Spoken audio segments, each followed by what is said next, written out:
This is the story of Deanna, a woman who discovered that the man sleeping beside her wasn't just an unfaithful husband. He was a predator who used what she held most sacred, her love for her children, as ammunition against her. Get ready for a revelation that will make you question everything you believe about trust, family, and just how far a human being can go when driven by greed. My name is Deanna, and for 17 years of my life I believed I was living a dream.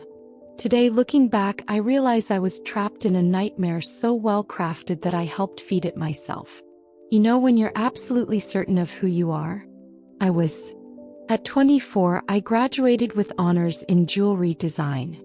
My pieces weren't just accessories, they were small works of art that carried stories, emotions, pieces of the soul of whoever wore them. Every curve, every sparkle had a purpose. It was my gift, my passion, my identity. At 26, I met Patrick at an exhibition where I was launching my first signature collection. He came in like a breath of fresh air, a successful businessman, charming, with those eyes that seemed to understand exactly what I meant with each piece I created. "You don't make jewelry," he told me at that first meeting. "You make dreams you can touch." How could a young woman, passionate about what she did and about life itself, resist words like that? In less than 2 years we were married. Patrick didn't just become my husband, he became my business partner. Together we transformed my small brand into a thriving company. I created, he sold. I dreamed, he made it reality in the business world. Seemed like the perfect partnership. But life, as you know, has its own plans. At 30, I got pregnant with twins. When we found out it was a boy and a girl, Patrick was ecstatic. "A complete family all at once," he'd say, kissing my belly. I felt fulfilled. I was going to be a mother, a wife, and an entrepreneur. The complete woman I had always dreamed of being. It was Patrick who, with all the love in the world, suggested I step away from the company's presidency during my pregnancy. "Your focus now needs to be on our children," he said, holding my hands with such tenderness. "You can continue creating from home, but the administrative side, leave it to me. You need to rest." And I agreed. How could I not? He was right. A twin pregnancy required special care. The birth was a struggle. Thomas and Emma were born premature, spending weeks in the neonatal ICU. They were the longest days of my life, a constant seesaw between hope and despair, watching my babies fight for every breath through tubes and machines. When we finally brought the twins home, I was completely drained, physically and emotionally.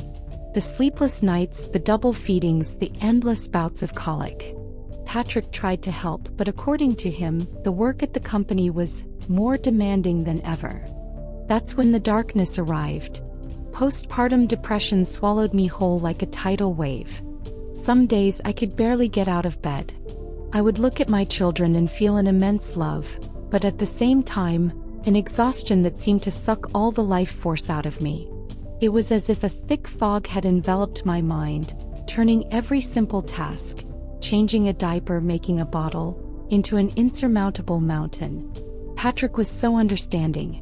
"You need professional help," he said, already having a psychologist's number written down on a piece of paper. "And you also need practical help."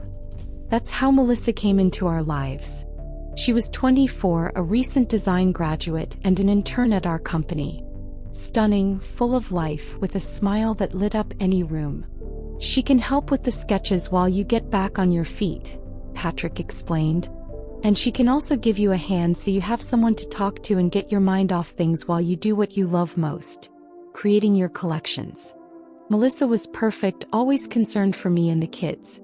At first, she'd come in a couple of days a week, cheering me up with sketches and market trends, pulling me out of the darkness I was drowning in. Then she started coming more often. Some days I'd go to sleep and wake up and she'd still be there.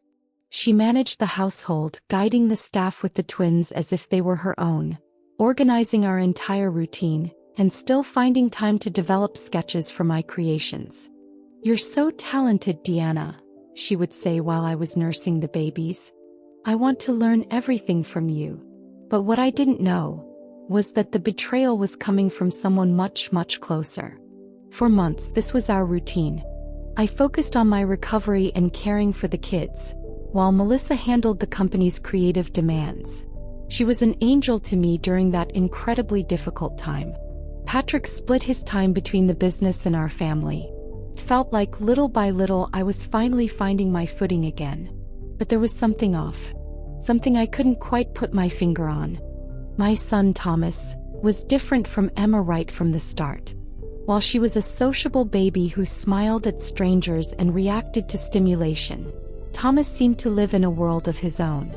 He didn't make eye contact, didn't respond when we called his name, and had inexplicable crying fits. At first, the pediatrician told us it was normal, that babies develop at their own pace.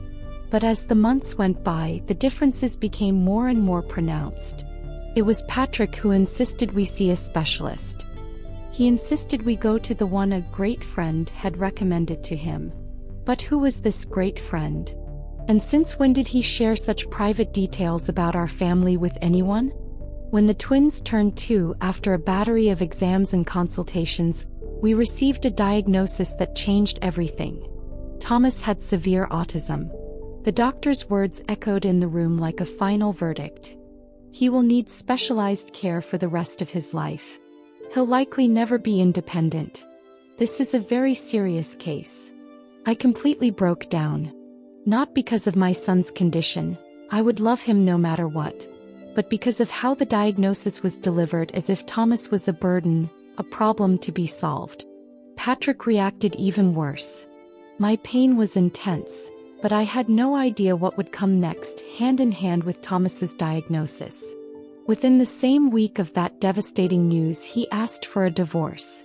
"You're not well, Deanna," he said with a coldness I'd never seen from him before. "The depression, the stress. You can't even take care of yourself anymore, let alone the kids." And then came the final blow. "I want full custody of Emma. Only Emma. And Thomas," I asked, feeling my entire world crumble. "He's going to need care I can't provide. You're his mother. He's your responsibility." In that moment, something inside me died. It wasn't just a marriage that was ending. It was the brutal discovery that the man I loved saw our son as a disposable burden. I would fight for my children until the end of my life. No one would ever take my children away from me. The legal battle began. Patrick hired the best lawyers in the city. He used my medical records, claiming I was emotionally unstable and incapable of caring for the children. He had the documents, the witnesses, the new life already built, with Melissa by his side. She was no longer just an intern but his new girlfriend. He'd put her inside my house with everything planned from the very beginning. I only had the truth. And the truth, I was learning month by month, isn't always enough in a courtroom. But I had something else. Brandon, Patrick's brother. Brandon had always been different from the rest of the family. A lawyer by trade, but with a heart bigger than his chest. Throughout the entire divorce process, he was the only person from Patrick's family who treated me with respect and dignity. "I know my brother, Deanna," he told me during one of the toughest hearings. "And I know there's something off about this whole story." Brandon was the one who helped me dig into it. He had access to documents, knew the right people, and knew what questions to ask. Slowly, we started pulling on the loose threads, and they unraveled a plot far more sinister than I could have ever imagined. First, we uncovered that Melissa wasn't just helping with my designs. She was selling my creations to international competitors.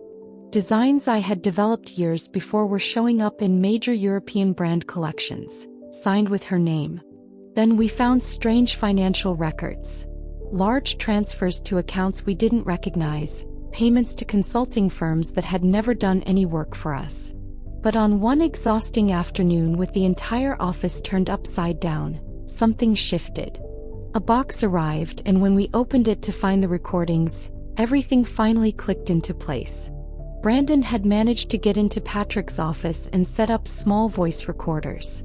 What we heard on those tapes changed everything. "With the amount I paid," Patrick's voice said on the recording, That doctor can write anything he wants on the report. But what if she finds out? Melissa asked. She won't. And even if she does, who's going to believe her? A depressed woman against an official medical diagnosis. My son. My innocent baby. They had used his health as a weapon against me. Thomas didn't have severe autism.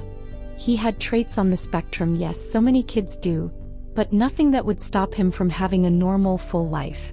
The doctor had been bribed to alter the diagnosis, to convince me that I was destined to be the mother of a problem child, while Patrick got the perfect daughter.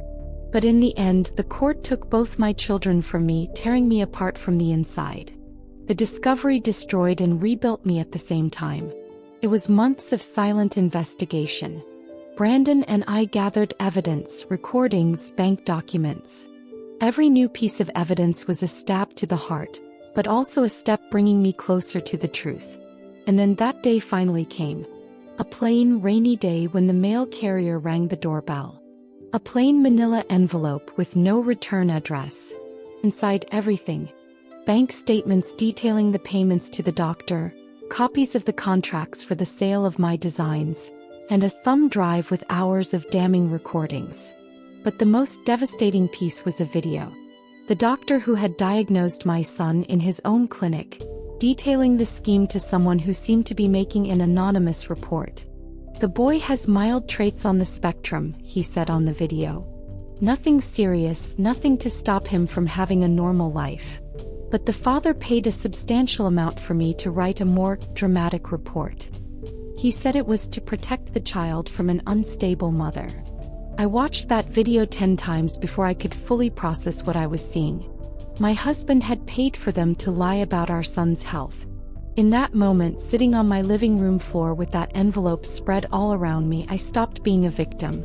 The woman who had gotten lost in motherhood, in depression, and in manipulation, died on that rainy afternoon. And in her place, the Deanna I had forgotten was reborn.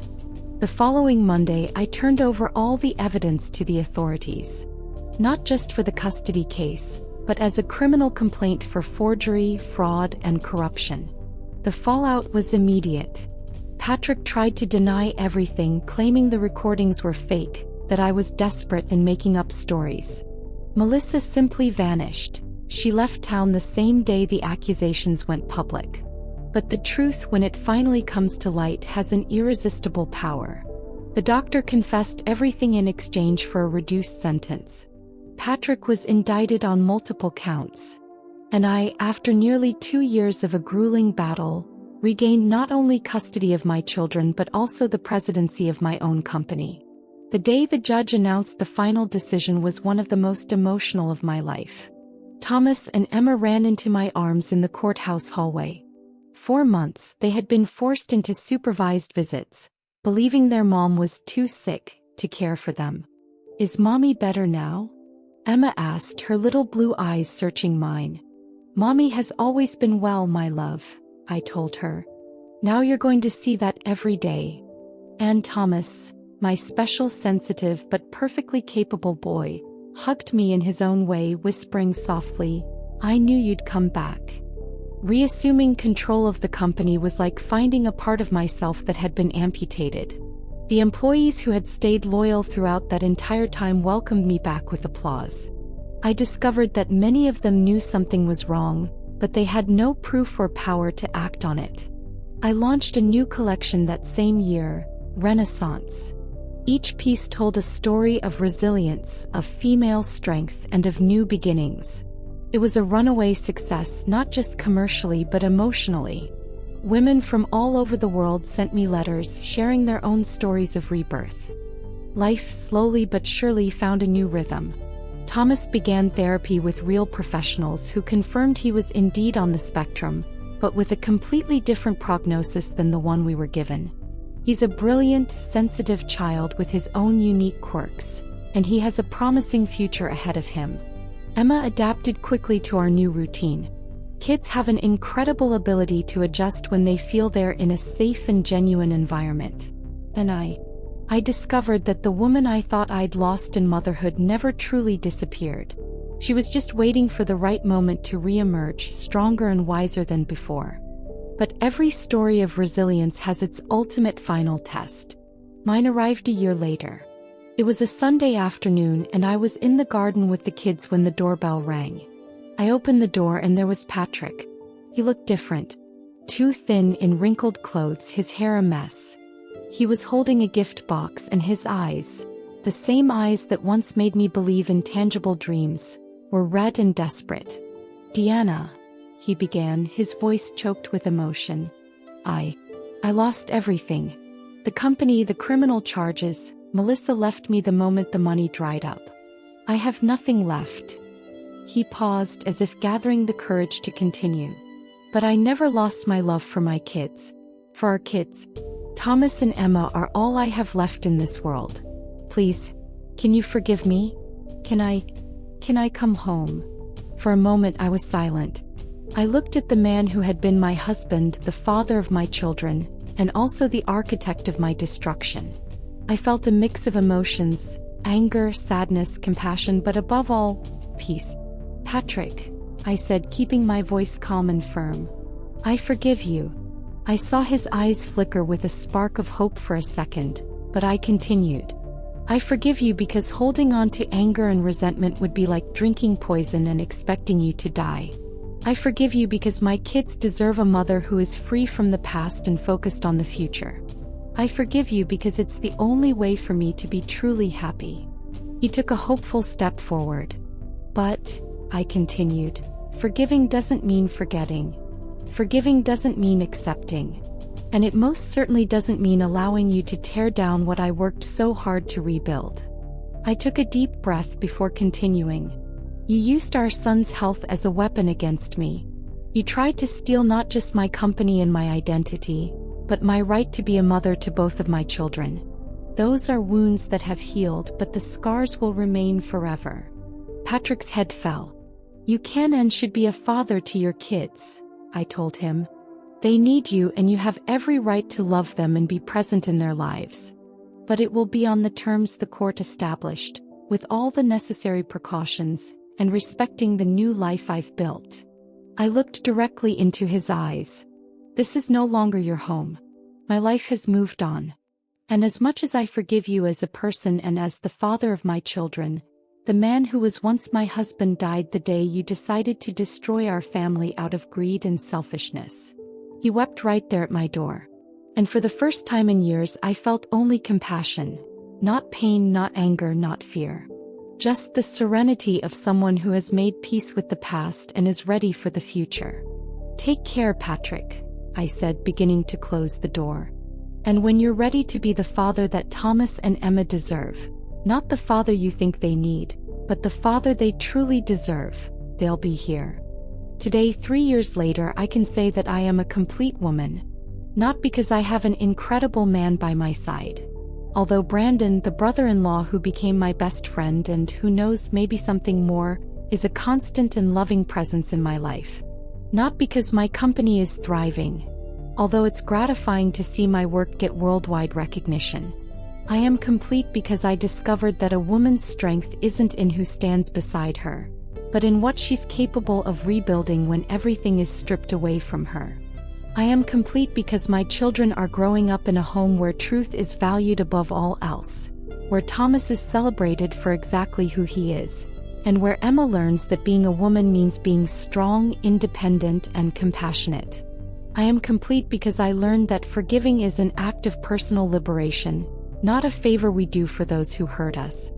And most of all, I am complete because I rediscovered that I'm not just a mother. I'm not just a businesswoman. I'm not just a survivor. I am Deanna. And that's all the identity I need. The most valuable jewels I've learned are forged under extreme pressure. And the pressure that nearly destroyed me was the very same pressure that transformed me into the woman I was destined to be. A jewel that cannot be broken. If this story touched your heart, if you know a woman going through a similar situation, or if you're facing difficult times yourself and need some inspiration to start over, leave a comment below and share your experience. Share this video so that others can see the strength that exists inside each one of us. And subscribe to the channel for more real stories of overcoming and rebirth.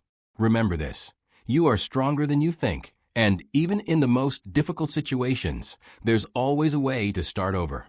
Life can take a lot from us, but our essence, our inner strength, that's a jewel no one can break. See you in the next video.